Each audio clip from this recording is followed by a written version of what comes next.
Fala pessoal, estamos aqui com mais um Tech Stories especial para você. Eu e o Edu estamos hoje aqui com o Thiago Antunes e ele vem do mundo da tecnologia e saiu do mundo da tecnologia para um mundo completamente diferente, de pesquisador e com uma tese muito interessante. E o legal, quem aí nunca pensou em sair desse mundo da tecnologia, né? Eu mesmo tenho um amigo que saiu de tecnologia, saiu de analista de dados, voltou, foi para enfermeiro e no fim voltou a ser analista. Quem sabe esse não é o futuro do Thiago, vamos descobrir. Thiago, começa contando aí, pelo que você falou para a gente, o teu primeiro contato com tecnologia já foi trabalhando, né? Ou você teve um contato anterior?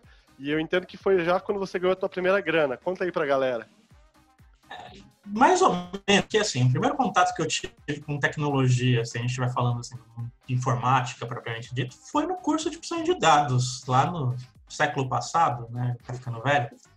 E a primeira grana que eu ganhei foi num estágio do curso, trabalhando no INCRA, inclusive, num estágio de ciência de dados, que na verdade era digitador, né? Basicamente era isso, que não falava uma coisa toda bonitinha, mas na prática a gente só digitava o dia inteiro, né? Era isso. Então, cara, conta, de repente conta antes, então.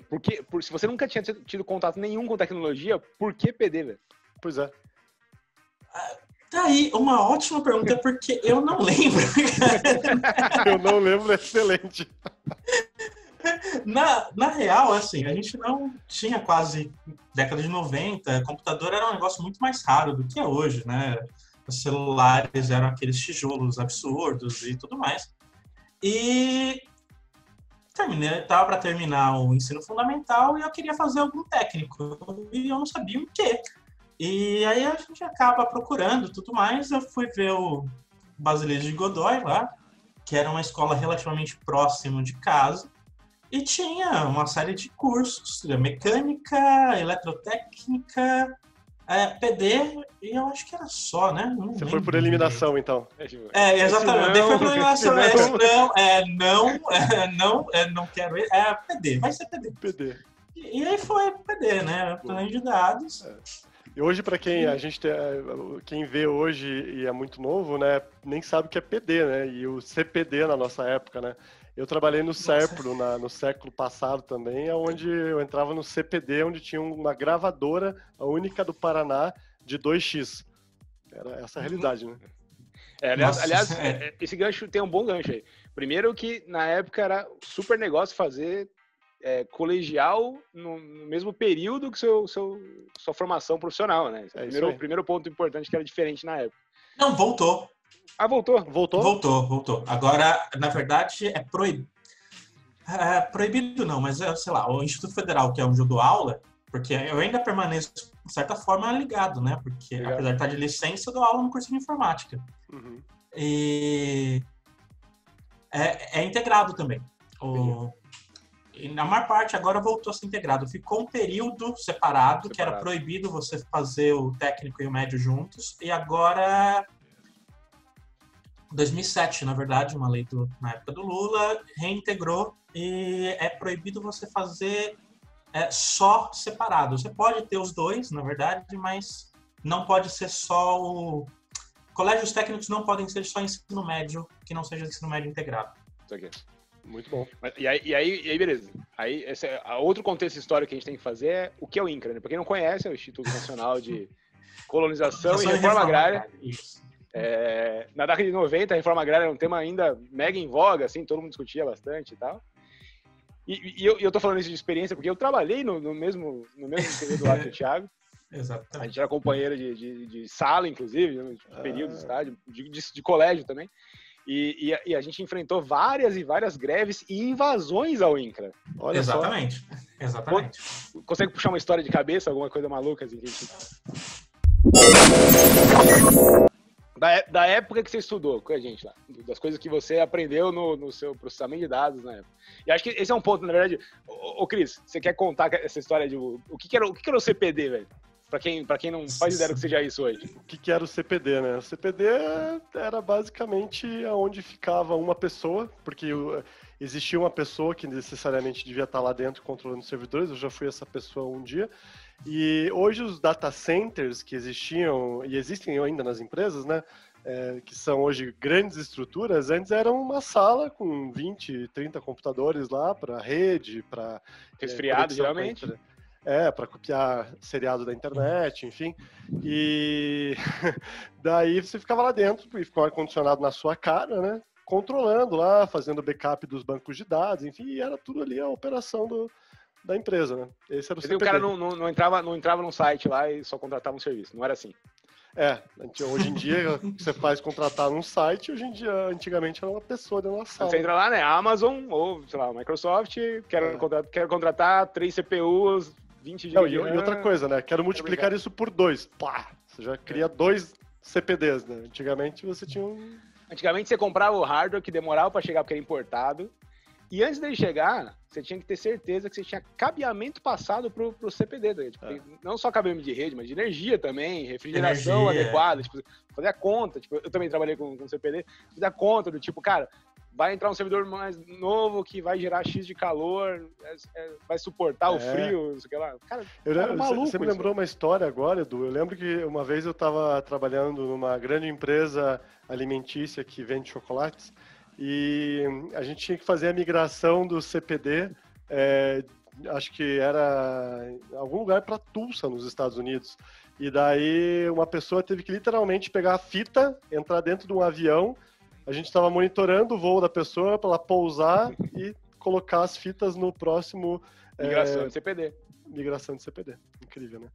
Mas, Thiago, vamos usar a sua grande história. A gente tem... Sim, eu tô traumatizado. Velho aqui, né? Tem as histórias da arca do... Daqui a pouco o pessoal começa a contar de cartão perfurado aqui. Né? Exatamente. A gente teve um convidado que falou aqui. Não sei se na ordem da série vai aparecer depois ou antes desse aqui, mas nessa temporada ainda tem alguém falando isso.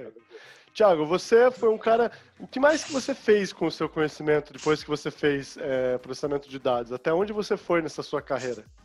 Putz, terminei o técnico, daquele tempinho que tudo, você acaba ficando desempregado, eu fiquei digitando, olha, de novo, né? Coisas para seguro, companhia de seguro, de sinistro. Por 2 meses... Depois eu novamente fui trabalhar com o Eduardo. Olha lá, então na Central. É uma história antiga. Uma empresa de segurança. Medicina e segurança do trabalho. Medicina e segurança do trabalho, exatamente. E aí programava, cuidava de rede, aquela programava coisa. Programava o que nessa época? Pascal?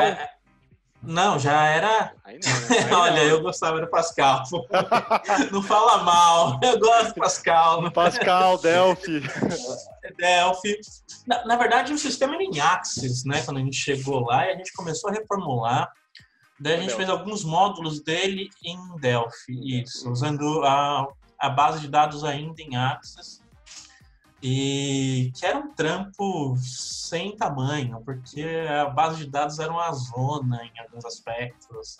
E o CPD ficava no porão da empresa. No porão, exatamente. Não tinha ventilação nenhuma. Era complicado. E qual foi o momento mágico que você falou assim, cara, beleza, eu sou programador, tipo, sei lá, fiz PD. Todo mundo fazia PD na época, basicamente, ou ia trabalhar com infra ou ia ser programador. Basicamente era... Sim. Isso que você tinha que fazer. Cara, quando clicou e falou assim, cara, o resto da vida não vai rolar. Um dia que a gente tava 5 horas da tarde, a gente ficava até às 6, né? 5 horas da tarde, tinha acabado relativamente tudo, tava terminando de desenvolver algumas coisas, mas assim, tipo, já não dava mais tempo de você começar a programar algum módulo novo, nada novo, só tava enrolando no fim do dia. Isso, exatamente. Tô esperando chegar a hora de tipo assim, puta, eu preciso ir embora daqui, que eu já não aguento mais, já tô cansado, já não dá mais. E assim, aí deu pau num bendito servidor. E aí a gente começa a tentar arrumar. E a empresa que a gente trabalhava ficava perto do Largo 13 de Maio. Largo 13, ficava perto do Largo 13 de Maio, né? E assim, não era um lugar muito agradável para você sair à noite, vamos dizer assim, né? Para você... Antes do metrô ainda ali, na verdade, tem uma faculdade enorme agora na frente de onde era que a gente trabalhava, que não existia na época. Então, era um lugar feinho, assim, para você sair à noite, meio complicado. E a gente começou a tentar arrumar, porque precisava terminar isso de qualquer forma, porque tinha que estar funcionando no dia seguinte. E atendimento ao público, né, cara? Se não tivesse em pé o servidor, ia chegar a gente fazer exame e não ia ter... E não ia ter, exatamente. E TI nessa época era a mosca do cocô do cavalo do bandido, né? Isso, ou pior. De filme B, né, geralmente. E a gente começou a tentar arrumar e tentava descobrir o que era e não conseguia e tudo mais.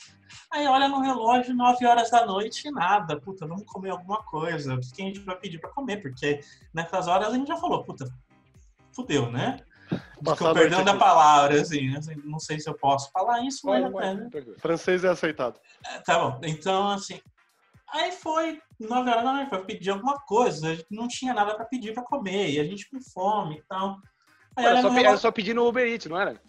Tem? Habib? No Rappi? Não? Não?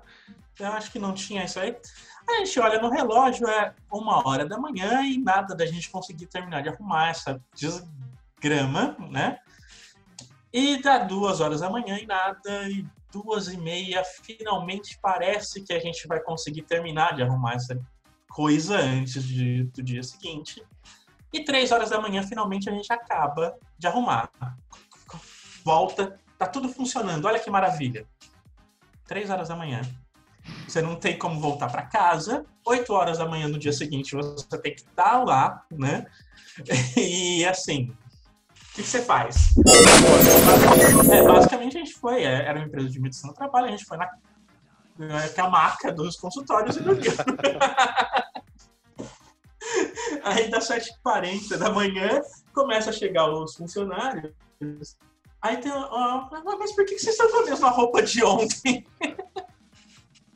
Por que eu falei, não, já deixa. Esse é um ponto que vale a pena, assim, de novo, pra galera mais nova, cara. Cara, não tinha redundância. A gente tinha um servidor. O backup era manual, tipo, alguém era carregado, tipo assim, se eu não me engano, era o Thiago, que era, inclusive, eu fazia isso. Era o cara, tipo, sei lá, 5 horas da tarde, tinha que fazer aquele zip. Era um zip no mais gordo, né? Negócio zip mais gordo. É horrível. E era isso, cara, esse era o backup, então, tipo, é um negócio realmente... E aí, tipo, você não tinha estrutura de rede, então, na prática, cara, uma instalação remota... Era você andando pela empresa até a máquina, até o workstation para poder trabalhar lá. Assim. Teve uma época que eu cuidava de os arquivos EDI, que é a troca de arquivos para transportadora. E daí chegava na Páscoa, começava a travar aquela porcaria, porque a Proceda, que muitos aí vão saber o que é, travava, não chegava o arquivo. Daí eu tinha um telefone da empresa só para ligarem para acessar uma pasta e ver se o arquivo estava lá. E daí me ligavam de madrugada, daí dava pau. A governança naquela época era umas travas muito burras, assim, né? Então você tinha que ligar para um indiano para ele liberar o seu acesso, para você acessar uma pasta, para entrar num log, para... Nossa, era muito complexo, né? Entendo porque só para deixar claro para a galera do EDI, era um negócio, a tecnologia extremamente complexa, que você contratava uma empresa terceira, que basicamente fazia um shared driver, tá? Colocava uma pasta para você, onde você colocava o seu arquivo e outra pessoa buscava o seu arquivo. E o fornecedor pegava. Essa era a interface na época, velho. Tipo, é isso. Extremamente complexo, inclusive. Extremamente complexo. Uma tecnologia do outro mundo. E toda a redundância era humana.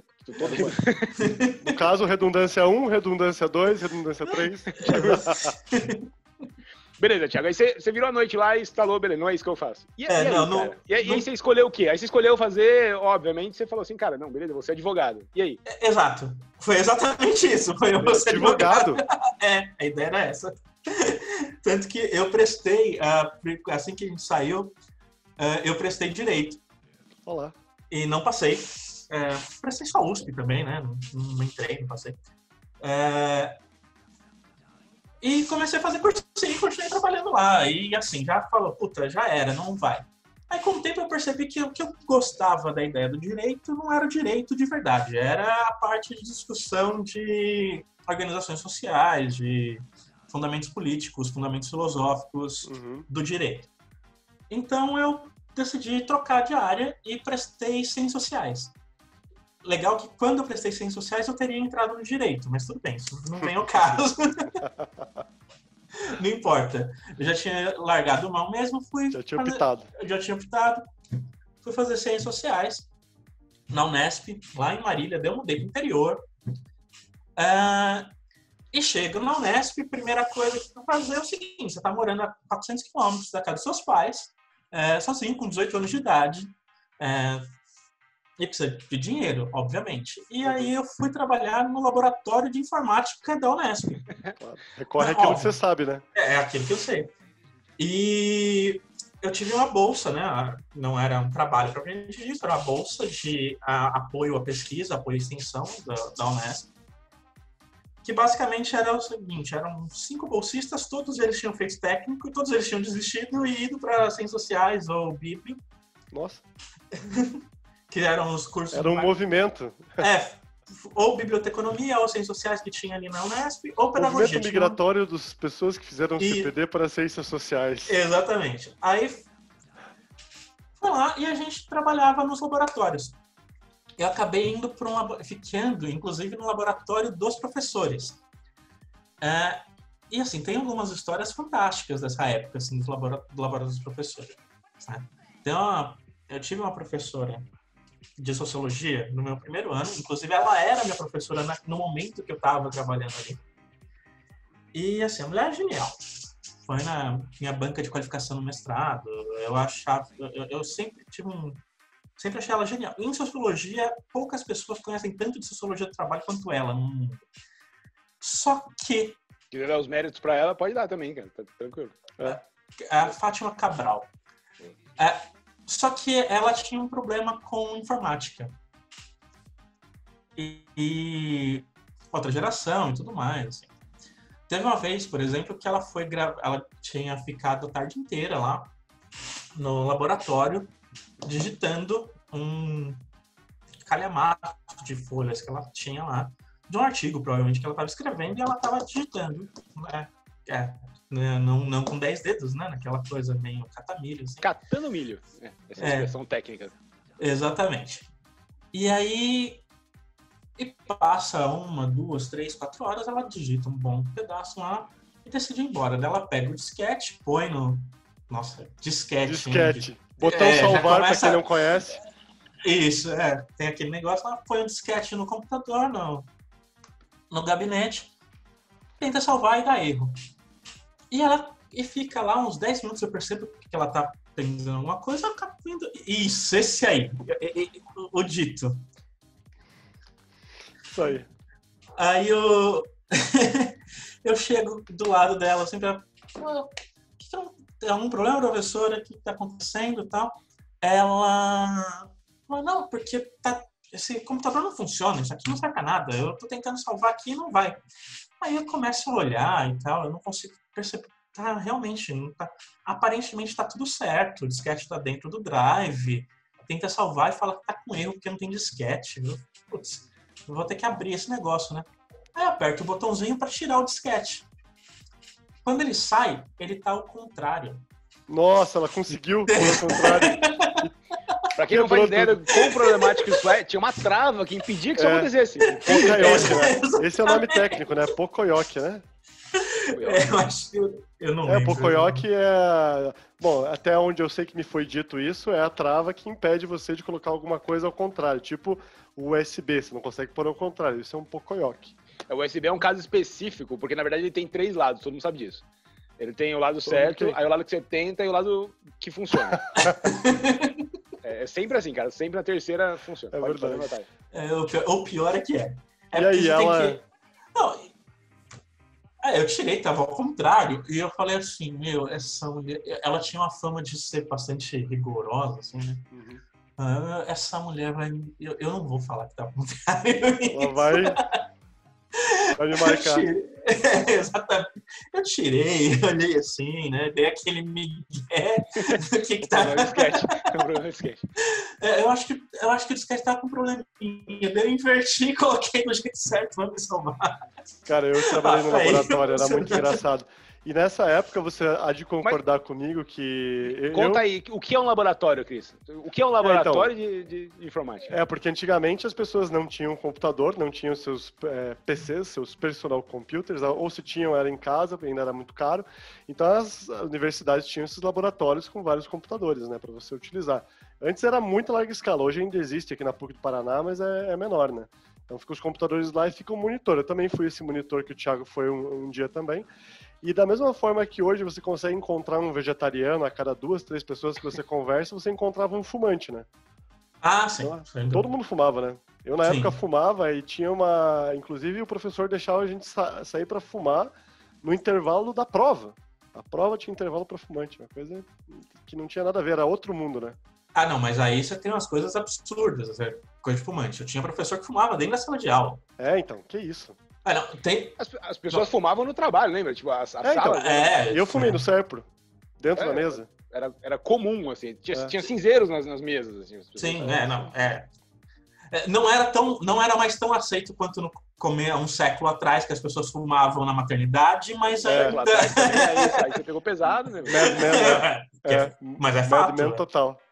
As propagandas do começo do século XX era o quão cigarro faz bem para a saúde. Mas eu lembro, acabei de lembrar dessas histórias absurdas assim. Eu lembrei de uma missão que recaiu sobre eu e o Thiago quando a gente trabalhava. Dando um passo atrás na história aí, mas tudo bem, vai valer a pena essa história.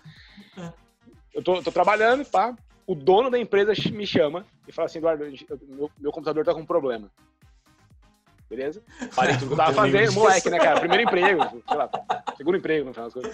Parei tudo que eu tava fazendo, vamos lá ver o que o cara tá fazendo. Não, tá aqui, ó, o cara tinha a sala específica, tipo, só a sala dele, né, o banheiro dele, tudo parado dele. Vamos lá, tal. Aí, cara, ó, não funciona. Ah, tá bom, então me fala a senha, né, só pra eu acessar aqui, tá? Não posso falar a senha. Beleza. Resumo da ópera, saio da sala dele com incumbência, né, CPU embaixo do braço, com a incumbência de resolver o problema, que eu não sabia qual era. Exato, sem poder acessar. Aí fica eu e o Thiago olhando, olha, cara, mas qual que é o problema? Não, eu tenho uns arquivos importantes que eu não consigo acessar. Cara, olha, cara, não consigo acessar, beleza. A ideia de gênio, a gente tinha a senha da rede, a gente entrou pela rede, pelos nossos computadores, pá, e chegamos na tabelão. Cara, não é que ele tinha baixado. Cara, tipo assim, as ordens de grandeza na época eram diferentes. Né? Tipo, um HD grande na época tinha 200... 40 GB. Exato. Alguma coisa assim, 20, 40, um negócio assim. Nossa, 40 GB era gigante. 40 era muito. Mas o dele era do presidente, então pode ser que seja alguma coisa... Enfim, não importa. Vamos assumir que seja 20. Uhum. E a internet na época era de escada, né? Por mais que você pagasse por ela, era de escada, então demorava pra caramba. Então imagina, baixar, sei lá, 1 mega demorava alguns minutos. Cara, ele tinha enchido o HD dele de pornografia. Nossa! Então, tipo, travou tudo. Porque, tipo, travou. Tipo, o gerenciamento... Arquivos importantes. Pô, exato. E aí, não é que ele... E aí, tipo assim, fica a gente, tipo, como é que... Manja, 2 moleques, 20 anos. Como é que apaga os arquivos do cara? Tipo, não pode... Deleta, porque daí o cara nunca vai poder falar pra ninguém que era... Tá ligado?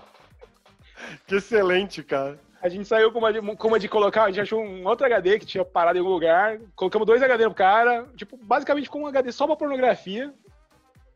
E aí um HD pra trabalhar, tá ligado? Você vê, né? A época, o que não era a época antes dos streamings hoje em dia. Hoje em dia, pô... O legal foi 2 recursos da empresa parados por causa da pornografia do dono da empresa. Pelo amor de Deus. Essas histórias... E não era pouca, não, cara. Pelo jeito o cara era um dealer. Absurdo. O cara revendia. Gravava CD, dava grana. Olha... Thiago, você... vamos pular nada de relação com a pornografia. Por favor. Sem traumas também. Sem traumas. Você seguiu a sua carreira, beleza, entendeu que aquilo não era para você, foi fazer ciências sociais, que é um curso sensacional, e você acabou direcionando a tua pesquisa para fantasia, né? Conta um pouquinho pra gente o que é isso, como que você chegou... E eu, particularmente, eu dei uma passada de olho na sua tese, achei muito interessante. E eu sou um fã de fantasia, eu gosto de muito, 2 estilos, sou apaixonado, ficção científica e fantasia. Como que você chegou nesse ponto aí? São relacionados, inclusive, tá? Ficção científica e fantasia são bem próximos, né? Putz, cara, Eu continuei lá no curso de Ciências Sociais. Eu fui pesquisar primeiro, não foi fantasia, fui pesquisar exclusão social, bem sociologia mesmo, né? Mas aí eu tive bolsa com isso, acabou largando mão. E por que eu preciso falar? Porque quando eu tinha bolsa para a PESP, uma pesquisa em exclusão social, eu fiquei doente. Eu tive neurocirticose. Nossa. Que isso? Tá no link aí, pra alguém quiser. Bom, basicamente é a doença que vem da carne do porco, né? E ao invés de ficar no estômago, entrou na corrente sanguínea, foi pro cérebro, calcificou em volta na região que controla o sono e eu dormia 20 horas por dia. Queridas crianças, lembra com a sua mãe falar pra não comer carne de porco crua? Por isso. Não coma a porra da carne de porco. Esse é o motivo. E aí eu dormia 20 horas por dia, tal. Apesar de não tive sequelas, por sorte, e tudo mais, mas assim. E eu perdi a bolsa, óbvio, porque você dorme 20 horas por dia, você não consegue fazer as coisas, né? E quando eu voltei, eu fiz o tratamento, fiquei um ano e pouco fazendo tratamento e tal. Quando eu voltei, eu já não tinha mais bolsa e eu também não tinha mais saco de pesquisar isso e eu tinha que decidir o que eu ia pesquisar da minha vida, o que eu ia fazer. Porque eu precisava fazer uma monografia, bacharelado, eu queria fazer um mestrado e tudo mais. E nessa hora já tinha meio que se encantado pela carreira acadêmica, não tinha? Porque você já estava Já. Você tinha feito, não lembro qual ordem, mas fez bacharelado e fez também licenciatura, não foi? Eu fiz licenciatura antes. Mas foi. Eu falei, puta, é agora, eu preciso... Eu vou continuar pesquisando, eu vou fazer mestrado, vou ficar aqui, não vai ter jeito. E eu precisava decidir um objeto de pesquisa. Até então estava tudo certo que ia ser sociologia urbana. Já tinha tido bolsa de iniciação, eu falei, é isso aí. Só que não deu certo. Perdi o coisa, eu falei, putz, o que eu... E eu fiquei matutando, o que eu vou pesquisar, o que eu vou pesquisar. E na época, era a época que estava sendo lançado os filmes do Senhor dos Anéis, né? Que legal. O primeiro foi em 2001, se eu não me engano. Aí o último foi em 2004, alguma coisa assim, não foi? Eu não lembro. Vou confiar em você nessa aí, cara. Então, eu não lembro. Eu também não lembro as datas dos filmes, eu não lembro. Eu sei que o primeiro foi em 2001. De qualquer forma, tava lançando os filmes e tudo mais. E aí, tava numa... Vou responder. Foi. Pelo menos o final foi em 2004. Isso, porque eu fui assistir com a minha esposa. Eu acho que foi isso mesmo. Foi 2001, 2003 e 2004, alguma coisa assim. Aí eu tava lá naquelas rodas de conversa, assim, vamos... Começaram a falar do Senhor dos Anéis e começaram a falar um monte de besteira do Senhor dos Anéis. E eu sempre fui fã, né? A gente joga RPG há muitos anos, então, assim, acaba sendo fã. Eu falei, não, mas isso não é assim que funciona. Tem isso aqui, tem isso aqui e tudo mais. E eu comecei a falar de um tanto que o pessoal ficou olhando pra minha cara, tipo, como se eu fosse um ET, né? Tipo, como assim? Você conhece isso? Você tinha... tudo mais. Até que um amigo meu, na época, que fazia o mestrado lá, na Unesp, virou pra mim e falou, tá, você tá procurando o que pesquisar, por que você não pesquisa isso? Será? Será que pode? Será que pode? Exatamente. Será que pode? Mas imagina isso dá a cabeça certo? de um moleque tipo, de 20 e tantos anos. Será que alguém cai nessa, tá ligado? É sério isso isso? É sério isso? Eu também pensaria isso, tipo, não. Não. Sério? Será? Eu posso me divertir e trabalhar ao mesmo tempo? Você tem certeza disso? Eu falei, tá, bom, beleza. Daí eu fui falar com a professora de Sociologia da Cultura lá, da Unesp, que é a Célia Tolentino. E meio que uma dúvida ainda, assim, né? Tipo, será que vai dar isso? Será que ela não vai falar, não, você tá viajando na maionese? E não, ela falou, não, beleza, dá pra fazer, vamos tentar e ver como que você vai organizar e tudo mais. E ela começou a me orientar. Daí eu escrevi o projeto de mestrado, escrevi as coisas. Esse negócio interessante, também não sei se, de novo, fazer um paralelo histórico aí. Hoje os livros do Senhor dos Anéis são bem divulgados e tal, tem até uma edição nova, bem interessante, diga-se de passagem. Eu gostei bastante. Mas quando a gente era moleque de verdade, no colegial, se eu não me engano, tinha uma versão super antiga e com tradução questionável, diga-se de passagem. E o resto era inglês, né, cara? Tipo, não era um negócio mega acessível que todo mundo tinha lido. Não é assim, era um negócio meio nichado, assim, né? Super nichado. Não, tinha. A tradução da Martins Fontes, que é da Lenita Esteves, é de 94. Mas ela não era muito divulgada. Não, mas eu volto ao meu ponto. Em 94 foi o ano que a gente tava no colegial. Quer dizer, ou seja, não, antes a gente entrou disso... em 96. Tá 97, Beleza. Tava, enfim, por aí. depois da versão tava lá. Exato, mas foi nessa época, tipo assim, então a primeira versão consumível, efetivamente, Sim. era a versão que a gente consumia quando era moleque. Tipo, então, É porque a galera faz um paralelo, a galera mais nova aí, vocês leram Harry Potter no molecão? A gente leu Senhor dos Anéis. É isso aí.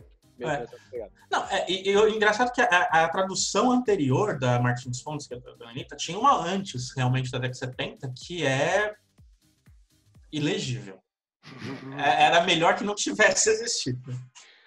Assim, com a minha esposa é tradutora, eu tenho que fazer uma meia-culpa aqui. Não que seja fácil traduzir a obra. Não é. Beleza, Não é. Eu concordo. Isso dito, tá ligado? Não é mesmo. Não é mesmo. Mas isso não quer dizer que vale a pena ler também. Mas assim, leia o... A dificuldade e o resultado são coisas diferentes. Mas, aí você foi lá e convenceu alguém a comprar a ideia. Falar, bom, comprar a ideia. Boa. E aí eu entrei de cabeça no mundo acadêmico mesmo, né? Porque eu entrei no mestrado e eu tive bolsa FAPESP de novo. Eu tô falando bolsa FAPESP tranquilo aqui, né? Explica aí. Sempre é bom explicar, porque como que a Fundação roda no Brasil inteiro, Fundação são milhões e milhões de telespectadores pelo mundo. Ou talvez um dia seja, daqui a 10 anos que você estiver vendo esse programa e zoando a gente porque tá tosco, porque tá no começo, enfim, fica o link. Que a Fundação de Amparo à Pesquisa do Estado de São Paulo é a maior fundação de amparo à pesquisa estadual que se tem no Brasil, por questões óbvias, né? E é ela que financia a pesquisa, de fato, nas universidades e tudo mais. Bolsa mestrado, bolsa doutorado, que a gente chama de bolsa, mas não é bolsa, né? É salário, a gente sabe, só que não tem todos os direitos e tudo mais. Então, eu tive uma bolsa FAPESP no mestrado também. E, quer dizer, eu falei, puta, agora foi, né? Porque não só eu convenci as pessoas a me deixar pesquisar O Senhor dos Anéis no mestrado, como eu ainda sou pago para fazer isso, porque de fato tem relevância. E assim, quando eu pensei em fazer, eu fiquei na dúvida mesmo. Eu falei, até que ponto isso vale de alguma coisa? Hoje eu percebo que a dúvida era besteira. Tipo, é uma questão talvez de preconceito até de ter vindo da informática, daquela coisa de mais produtivista, vamos dizer assim. Uma relação de contribuição que você não consegue identificar um primeiro olhar, né? Porque não é útil num sentido imediato, né? A utilidade tá em outras questões, tá num conhecimento sobre formas de pensamento, sobre formas de apreensão do mundo que tá numa outra pegada, né? No plano de dados, a gente é ensinado a pensar logicamente, né? Essa é a ideia. Mas eu posso fazer uma contribuição, talvez, aí, se você me permite, claro. O processamento de dados é um problema específico porque é um colegial técnico. Então, assim, ele não entra nem no racional da coisa, porque ele é feito para te preparar para no dia 1, pós-formatura, você estar no mercado de trabalho como um contribuidor produtivo. Como um digitador eficiente. Exato, esse era o formato do curso. E realmente eu imagino o choque, assim, na prática para você, do tipo, cara, beleza, eu não preciso necessariamente ser um produtor fabril, né? Tipo, que é basicamente o que a escola técnica formava à época. Sim. Eu falei a época porque eu não tenho conhecimento agora, então eu vou falar só a época. Mas, cara, eu queria só fazer eu não sei até que ponto você está acompanhando isso, e a gente não combinou antes, então a gente vê como a coisa evolui aqui. Mas hoje, se eu falar de TI hoje e falar de sociologia hoje, cara, qualquer um faria o link automático, porque TI está impactando a vida social de todo mundo, porque quando eu adoto carro inteligente, para dar um exemplo mais batido do mundo, eu vou discutir não só o impacto nos empregos, mas eu vou discutir questões morais e éticas, do tipo, puta, o carro pode matar alguém. Eu vou discutir a organização das cidades, enfim, as implicações são inúmeras socialmente. Sim, a própria organização do trabalho. Então, hoje, isso é óbvio, mas na época você conseguia ver algum link nesse sentido? Tipo, falar, cara, eu consigo manter, ou isso aqui vai ser útil para mim de algum jeito, eu consigo manter essa discussão, por mais que a sua linha de pesquisa tenha sido outra no final das contas. Então, a princípio sim, não era tão direto, mas a primeira pesquisa que eu fiz, que envolvia sociologia urbana, exclusão social e tudo mais, você tinha muita discussão de estatística, de controle de dados, de levantamento de organização. Então, no meio da pesquisa, eu fui aplicar questionário lá IBGE, sabe? Em lugar que o IBGE não ia. Então, e aí tem que tabular esses dados e tudo mais. Então, você tem o link que se fazia na época, que eu fazia na época, mais óbvio, era justamente de como eu podia utilizar a informática, esse controle de dados, esse controle de fluxo de dados mesmo, de organização, de tabulação, de etc, etc, para entender a dinâmica social. Mais para frente, você começa a ver outras coisas, tipo a própria dinâmica de organização do trabalho, uma dinâmica de organização do mundo de uma forma geral, que essas novas tecnologias de informação, comunicação, acabam trazendo mudança na forma do mundo, propriamente dito. Agora, em época de pandemia, fica mais claro ainda a noção do quanto o software é importante, né? O fato de a gente estar fazendo esse programa, sendo cada um num lugar, eu estando em uma cidade diferente de vocês e tudo mais. Nós três estamos em cidade diferente. O Cris está em Curitiba. Nossa, então é pior ainda, né? Cada um numa cidade, de fato. Você tem uma noção completamente mais palpável de como essa relação é feita, óbvio. Mas isso já está lá atrás. Isso, quando você tem o celular, você já começa a ver isso. Quando você começa a ter, mesmo aquela pasta compartilhada que a gente estava comentando há um tempinho atrás, é algo que hoje é besta, né, aspas grossas aí, mas que realmente é algo fantástico. Quer dizer, na verdade, você não precisa mandar um arquivo físico para alguém. Você não precisa esperar o tempo do correio. Não existe o mundo físico. Exatamente. Exato. O mundo, você apaga essas instâncias. Né? Thiago, a tecnologia é tão maravilhosa. Vem trabalhar do lado negro da força. Não. Não, aí eu vou me arriscar. Deixa eu me arriscar aqui na pergunta. Thiago, uma das milhões de interpretações, leituras que a gente pode fazer de Tolkien, claro, vai colocar ele opondo o mundo moderno e a tecnologia de uma forma geral, representada lá pelos orcs e pelo Sauron. Exatamente. Quem não leu o livro, galera, não vou resumir aqui, por favor, nem tem como. Leiam, é imprescindível para sua formação como ser humano. Isso dito, não estou nem defendendo que é certo ou errado, mas é uma comum interpretação do Tolkien. Como é que você consegue fazer uma relação disso com exatamente com esse mundo que você acabou de pintar? Sim, é muito claro até isso, de certa forma, porque o Tolkien, como a maior parte das fantasias, inclusive, essa é a pegada da tese que eu estou desenvolvendo agora até. Já no doutorado, tem pra galera fazer o link. No doutorado, agora. Exatamente. Tá na Unip fazendo pesquisa de doutorado. Na Unicamp. Unicamp. É Unicamp. De qualquer maneira, não, tá tranquilo. O problema é assim. Tem uma série de mudanças na forma da literatura do século XX. Tá? As mais óbvias que tem são o surgimento de duas coisas que o Christian até comentou, inclusive. Que é o aumento da produção de ficção científica e de fantasia. Que é a noção do quê? Você começa a ter problemas com essa nova tecnologia. Né? O século XX, de certa forma, cria tecnologias de uma maneira tão rápida na história da humanidade que as pessoas ficam com medo. E a realidade é essa. A maior parte dos autores de literatura tem medo dessa tecnologia. Com razão, vamos deixar claro, tá? não tão errados por ter medo, beleza? E medo do desconhecido, você fala. Medo do que eu não sei o que é isso. Exatamente, e do potencial destrutivo realmente que tem. O próprio Elon Musk morre de medo da inteligência artificial dominar o mundo.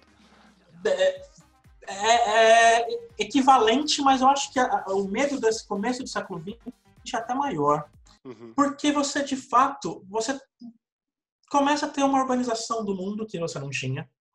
Você começa a ter uma série de mudanças estruturais na organização social que você não tinha antes, algo completamente novo. E o pilar de tudo isso é algo que ninguém conhece na prática. Quem não trabalha, vamos ser sinceros, hoje as pessoas têm ainda...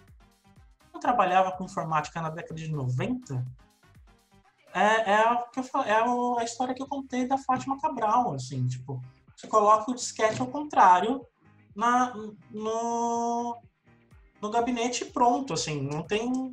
E não é uma pessoa com uma formação, não é uma pessoa que está fora do mundo, nada disso. Esse medo vai aparecer como? Vai aparecer ou como distopias, que é o 1984, o Admirável Mundo Novo, Laranja Mecânica, Fahrenheit 451. É só uma gripezinha. Tô brincando. E etc. Não, perfeito, é isso aí.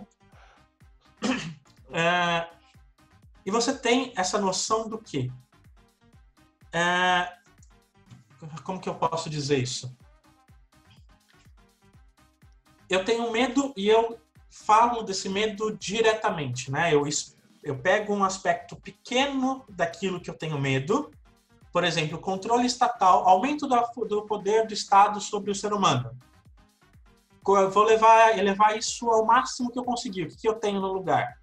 Eu tenho o 1984. Eu tenho medo de que a televisão, o rádio, a indústria cultural de uma forma geral vai emburrecer as pessoas. O que eu vou elevar isso ao máximo que eu tenho. Fahrenheit 451, que os bombeiros iam queimar livros. Né? Que teve o filme que é horrível, diga-se de passagem. Uma das frases mais marcantes da minha vida. Me pergunto se sendo bombeiro, se sendo firefighter, né, no original em inglês, eu deveria colocar fogo nas coisas. Me parece estranha essa ideia. Cara, essa frase me marca até hoje. Assim, exatamente, me parece... exatamente, né? É como se fosse essa questão para mim, assim, que adoro fantasia e ficção científica, é como se fosse a panificação de vários futuros onde você tem os ingredientes lá para colocar... por exemplo, vamos pegar Metrópolis, uma cidade futurista, e já vieram várias depois dela, e tem os seus padrões.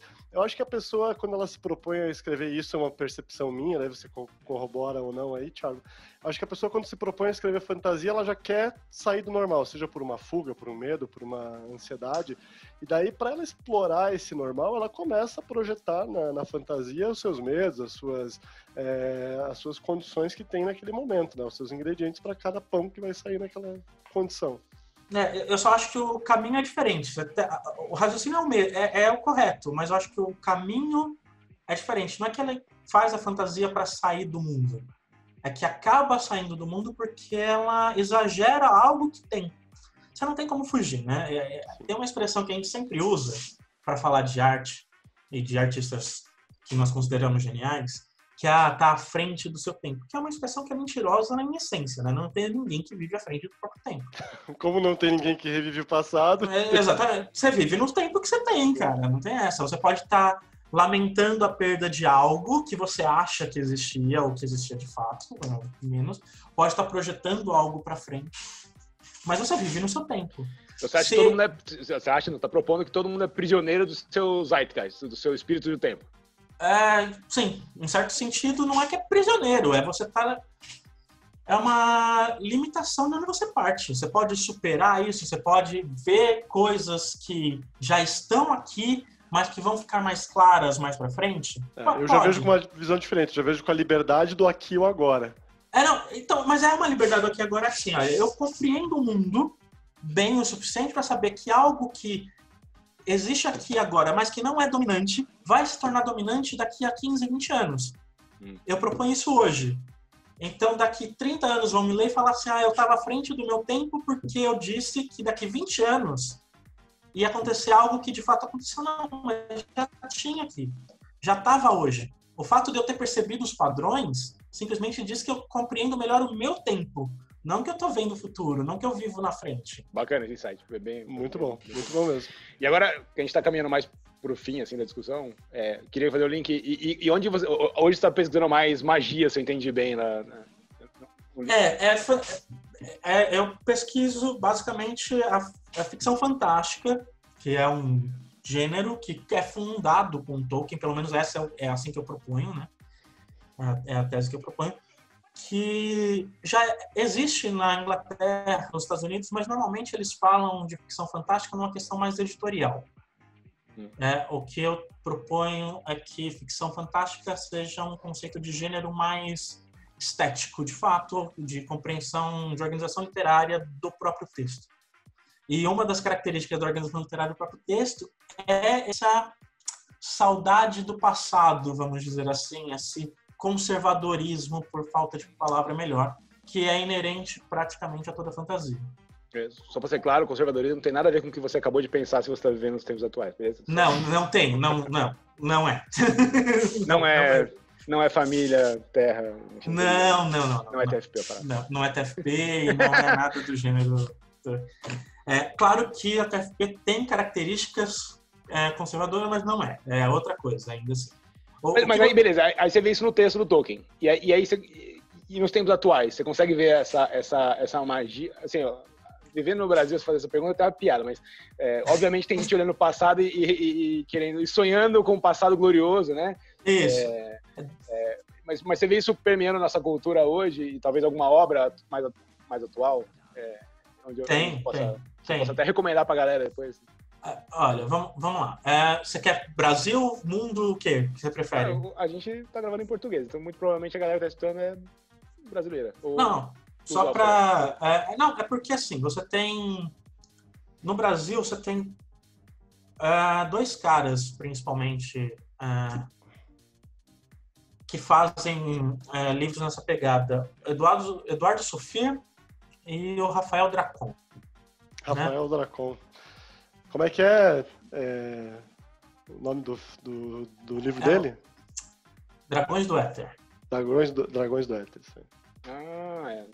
Eu sabia que eu conhecia o nome dele, mas eu não li desse cara. Dragões do Éter. É uma trilogia, na verdade, que é releitura de contos de fada. Eu acho legal porque eu gosto dele como pessoa, assim, é um cara que está crescendo na literatura fantástica do Brasil e são poucos, né? São poucos. Não são poucos que tentam, tá? Vamos deixar isso claro, assim, você tem, tipo... eu não vou lembrar o nome dos caras, porque eu, sinceramente, tenho lido muito dessas coisas, assim, e eu tenho uma dificuldade de lembrar nome, eu sempre tive, e aí é um problema. Mas eu acho que um deles, é Carlos Rocha. Escreveu um negócio que foi bem aquela coisa. Ele jogou uma campanha de D&D, que ele mestrou. Ele achou legal a campanha, escreveu e lançou isso como livro. Chama 9 Luas, ou a trilogia das 9 Luas, coisa assim. Lançou 2 livros. Literariamente muito ruins. Tá? Fracos mesmo. Aí teve um outro cara que eu não vou lembrar o nome agora. Tipo, o Vianco entra meio nessa pegada, não é? Mas é que o Vianco tenta pegar coisa mais terror, né? E terror... Por mais que o terror seja fantasia, tem um gênero específico, né? Não é nem que não é só um gênero, é que tem um desenvolvimento específico, não só como gênero, mas como... Porque você pega, por exemplo, Lovecraft. Lovecraft é o quê? Fantasia ou terror? Ele tá no meio do caminho. Lovecraft, o Cthulhu. Eu tô pensando aqui como é que eu, pessoalmente, sem base científica e técnica nenhuma, classificaria. Pra mim é mais fantasia. Então, mas ele só que, nossa, o pior que, olha aqui, né? Tem aquela lista, pesquisador é uma coisa desgraça. Só que os livros que eu tô lendo, os que eu tô relendo, né? Um deles, por exemplo, é sobre o Cthulhu, sobre Lovecraft. E o cara propõe justamente o quê? Que não, é fantasia mesmo, não é terror. Uhum. Perdão, é que é terror, Que é não terror. é fantasia, porque Olha só. é terror. É um terror pessoal, né, no final das contas. Não tem uma pegada de terror pessoal. Assim. Exato. Não é um terror do tipo, sei lá, tá vindo uma invasão alienígena que eu tenho. Ou tem uma loira no banheiro. Não é H.G. Wells, né? É um negócio. O mundo é uma merda e eu sou merda junto. E aí. Como todos os programas até agora, várias referências. Um programa cheio de referências. Muita. Aliás, o Chuchulo, de novo, eu não sei se vai estar antes ou depois, mas acho que o Cris falou isso da outra vez. Tem uma campanha que o pessoal do Jovem Nerd joga, Chuchulo, que é fantástica, uma edição fodida. Fica... Assim, eu sei que a gente já deu essa dica antes, muito mas fica a dica aí, é legal. Quem não viu. Edição visual. A edição de áudio é magnífica deles. Não, os caras jogam bem também. Não, então, mas voltando à pergunta que eu acabei desenrolando. Não, assim, aqui a noção é que eu acabo estudando magia porque o grosso da minha pesquisa que eu tenho feito até agora, assim, quase 2 anos que estou no doutorado, eu estou estudando muito história da magia. Porque a gente tem sempre a ideia de que assim, tudo que a gente não sabe explicar é mágico. Todo mundo, magia é um conceito que assim, todo mundo acha que sabe o que é, e quanto mais eu estudo, mais eu percebo que ninguém faz a mínima ideia do que seja. Nem eu, inclusive. Tá? Porque a magia não é simplesmente você fazer algo do nada, não é aquela fórmula pura e simples que você fala algo cabalístico e resolve tudo. Não é esse o ponto. É simplesmente uma forma de ver o mundo que a fantasia, de uma forma geral, tenta retomar. Uhum. Só que a fantasia retoma isso de uma maneira consciente. Então, ela se aproxima do mundo por esse viés mágico, que é o que o Tolkien faz, é o que o cara do Game of Thrones faz, né? Ai, meu Deus, George Martin.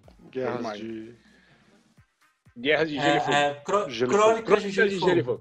Isso. Crônicas de Gelo e Fogo. E o George Martin, nossa senhora, eu esqueci o nome do cara do... Eu falei que eu esqueci o nome de autor. Eu brinco que a minha tese tem um arquivo que eu deixo aberto com nomes de autores e nomes de obras, porque eu lembro a obra dele. Qualquer coisa você manda pra gente, a gente coloca na descrição do episódio aqui. Mas sabe que eu acho que essa visão... Eu acho que essa visão mágica é o próximo desdobramento dentro das organizações, porque eu gosto muito de estudar sobre comédia, o impacto da comédia no dia a dia.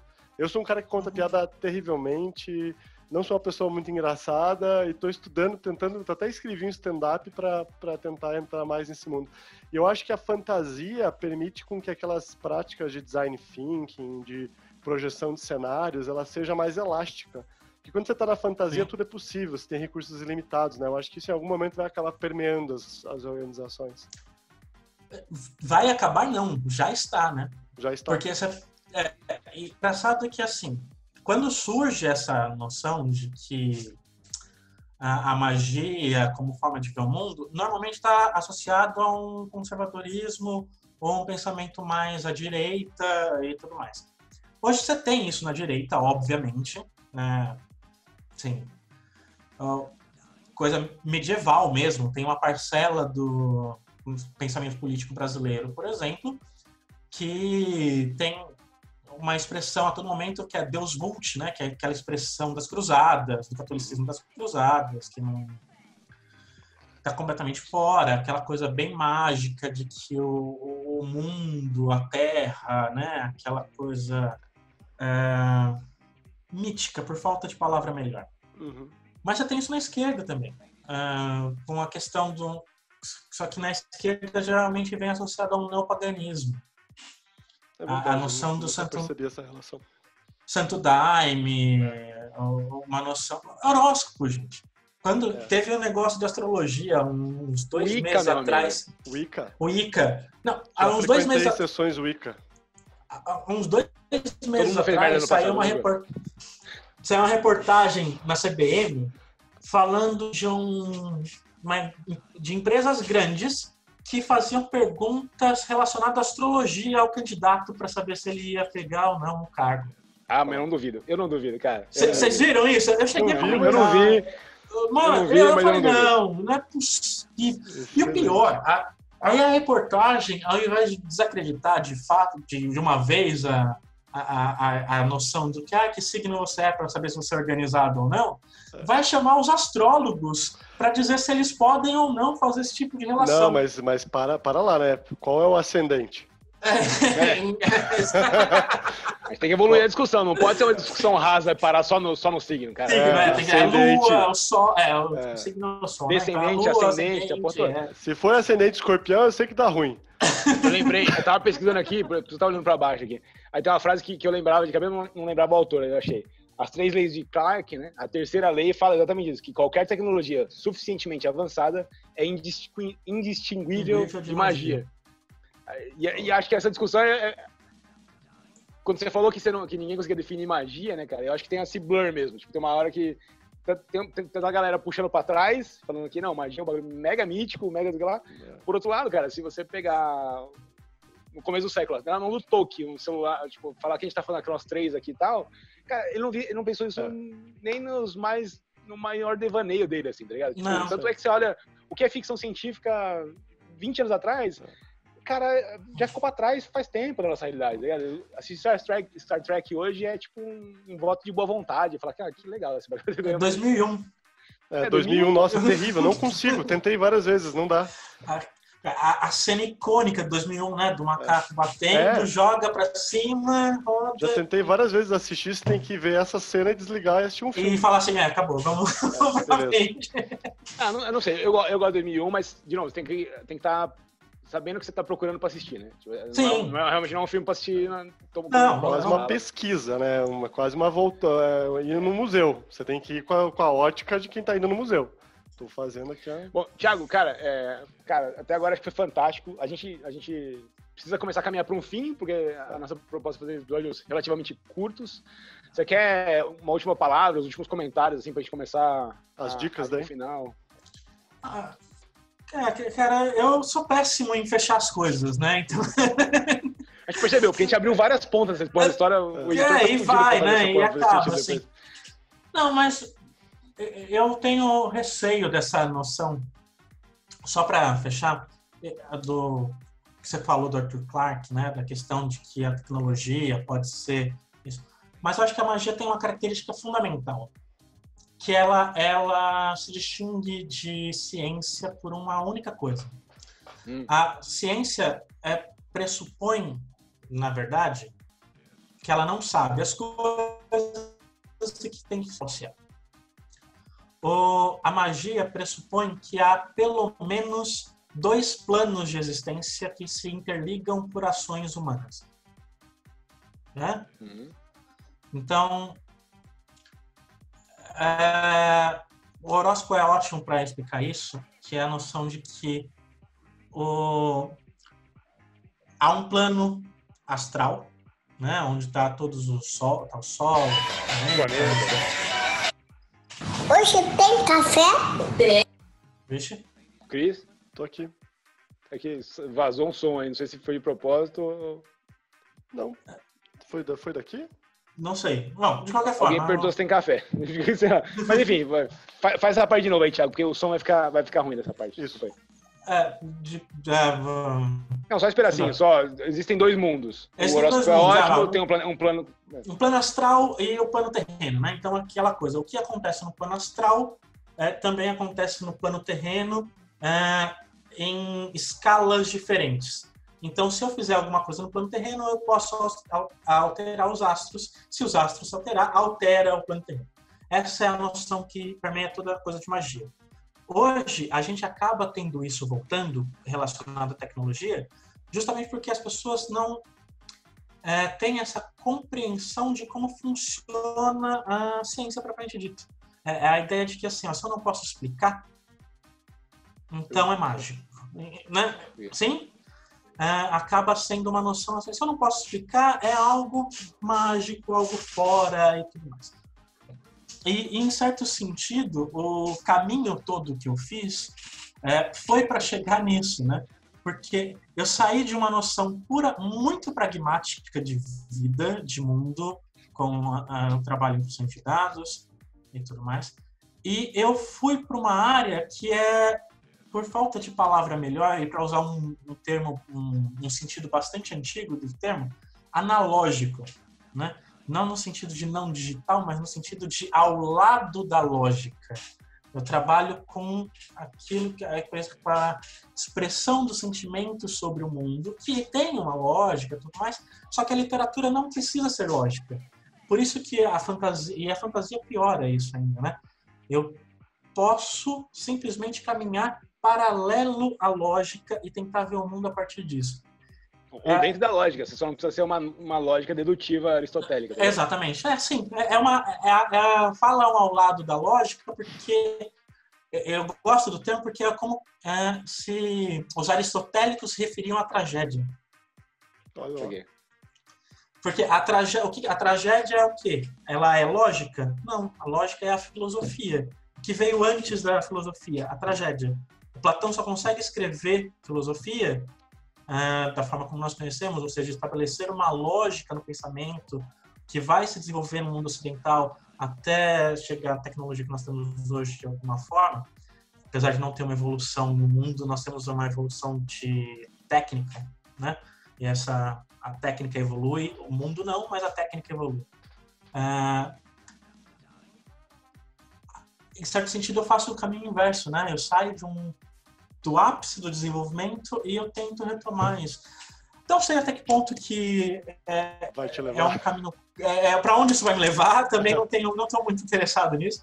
Já fica o convite, quando você terminar o doutorado, a gente conversa de novo para saber... A gente faz que pelo menos esse período te mostrou, tá ligado? Porque vai ser uma descoberta totalmente diferente do trivial do que todo mundo está acostumado, e isso é muito interessante, né? Assim espero, né? Eu só espero chegar e descobrir algo realmente interessante. Mas o Clarke também concorda com você de alguma forma, porque a primeira lei do Clarke fala exatamente isso, né? Que fala que quando um cientista distinto e experiente diz algo que é possível, é quase certeza que ele tem razão. Mas quando ele fala que algo é impossível, ele está muito provavelmente errado. Tem um pouco a ver com essa dicotomia da ciência, que nunca tem certeza de nada, porque a gente está sempre procurando, tipo assim, na prática, e se você levar isso ao extremo, a ciência consegue afirmar que o sol vai nascer amanhã? Cara, com certeza. Não. Tudo indica que sim, tá ligado? A experiência nos mostra que... Nunca se sabe quando vai aparecer um Covid pela frente, né? Por exemplo. Brilhante. Bom, essa discussão a gente pode fazer à parte, velho. Off-record dessa aí. Só essa discussão já dá pra ter parte. É previsível que vai acontecer. Não, é previsível que vai acontecer, mas nunca quando vai acontecer. Não, mas aí beleza. De novo, vocês querem entrar nessa discussão, a gente pode entrar, mas aí a pegada é que tipo, a gente tem uma tendência natural a negar que vai acontecer com a gente, tá ligado? Tipo, todo mundo sabe que as variáveis se apresentam, você olha e fala assim, puta, vai acontecer. Não comigo. Eu vou estar morto quando...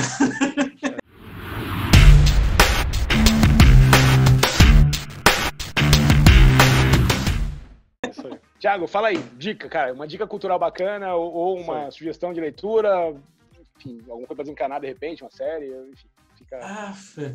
E não pode ser 2001. Não pode ser 2001. E não pode ser Senhor dos Anéis, porque também é muita sacanagem. É muito básico. Tá, Cara, eu não lembro o nome do autor, mas O Nome do Vento. O Nome do Vento. Nome do Vento, Temor do Sábio. Tá para sair o terceiro livro há muito tempo que não saiu ainda. É um autor estadunidense, né? Americano. Acho que fala já, tô abrindo aqui. Patrick Rothfuss.